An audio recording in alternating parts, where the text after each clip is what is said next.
আমির খান তাহলে যে কোনো সময় দিবে সুসংবাদ, তৃতীয় বিয়ে করার ইঙ্গিত দিচ্ছে যে। এদিকে হসপিটালে গিয়েও চাপাবাজি বন্ধ হয়নি উর্বশীর, আবিষ্কার করলো নতুন প্রজাতির গোলাপ। অ্যান্ড ফাইনালি থাকছে খাইছে রে, রাজামৌলি অ্যান্ড মহেশ বাবুর সিনেমার নকল করার চেষ্টায় বলিউড, বাট নায়কটা কে হবে? প্রথমে আসি আমির খানের কাছে।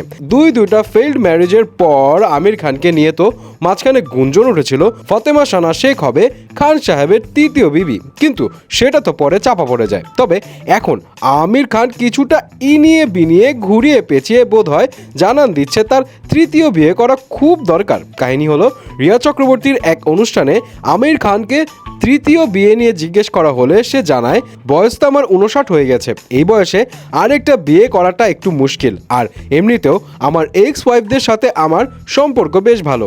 আমির আবার এটাও জানায়, কিন্তু আমি আবার একা থাকতে পারি না, একজন পার্টনার আমার লাগেই। अरे कहना क्या चाहते हो? আরে বাবা, বুঝতে হবে তো, বুক ফাটছে কিন্তু মুখ ফুটছে না আমিরের। তৃতীয় বিয়ে করার শখ এখনো আছে আমিরের, এটাই বোধহয় ইঙ্গিত দিচ্ছে। অ্যান্ড আমিরের এই স্টেটমেন্ট শুনে অনেক নেটিজনেরা মজা নিচ্ছে এবং এটাও বলছে আমির 4টা বিয়ে করার কোটা ফিল আপ না হওয়া পর্যন্ত থামবে না, যে কোনো মুহূর্তে তৃতীয় বিয়ের খবর আসতেছে, রেডি থাইকো। এবার আসি উর্বশী রোটালার কাছে। ইসরে, উর্বশী রোটালা তো কয়েকদিন ধরেই হসপিটালে ভর্তি, কিন্তু কারণটা কি? কারণটা হচ্ছে তার মধ্যমা আঙ্গুল মানে মিডল ফিঙ্গার একটু চোট বা আঘাত লেগেছে, কিন্তু এই হসপিটালকে সে একদম ফটোশুটের স্টুডিও বানিয়ে দিয়েছে।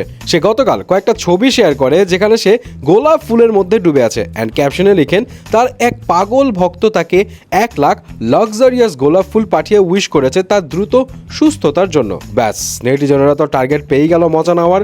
কেউ কেউ বলছে, আপনার আসলে হয়েছেটা কি? হসপিটালে আসলে চিকিৎসার জন্য গিয়েছেন নাকি পাবলিসিটি স্টান মারতে গিয়েছেন? আবার কেউ কেউ মজা নিয়ে বলছে, ইন্ডিয়ার প্রথম অভিনেত্রী যে কিনা গোলাপ ফুলের নতুন জাত উদ্ভাবন করেছে, অ্যান্ড সেটা হলো লাক্সারিয়াস গোলাপ। আসলেই তো ভাই, গোলাপ তো গোলাপই, এই লাক্সারিয়াস গোলাপ আবার কি? 2 দিন পর তো মিডল ক্লাসদের জন্য দেখি আলাদা গোলাপ বের করবে উর্বশী। ফাইনালে আসি মহেশ বাবুর কাছে। মহেশ বাবুকে তো একদম কয়েক বছরের জন্য লক করে এস রাজামৌলি তো কঠিন একটা সিনেমা বানাতে যাচ্ছে, এটা তো সবাই জানে।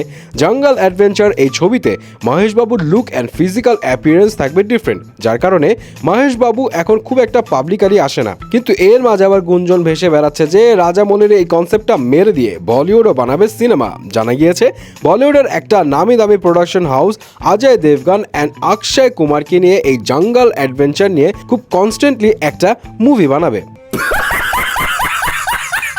অজয় দেবগন তো তাও ঠিক আছে, বাট অক্ষয় কুমারের নাম শোনার সাথে সাথেই বুঝে গেছি ভাই এইটা পুরাই আজির একটা গুঞ্জন। কারণ মনে হয় না এখন আর কোনো প্রডিউসার অক্ষয়কে নিয়ে রিসেন্ট টাইমে বড় বাজেটের কোনো মুভিতে সাইন ইন করিয়ে বড় রকমের রিস্ক নিবে। সো গাইস, এতে ছিল বলিউডের লেটেস্ট কিছু গসিপসের আপডেট, এবং এগুলো জেনে আপনি কি ভাবছেন জানাবেন কিন্তু।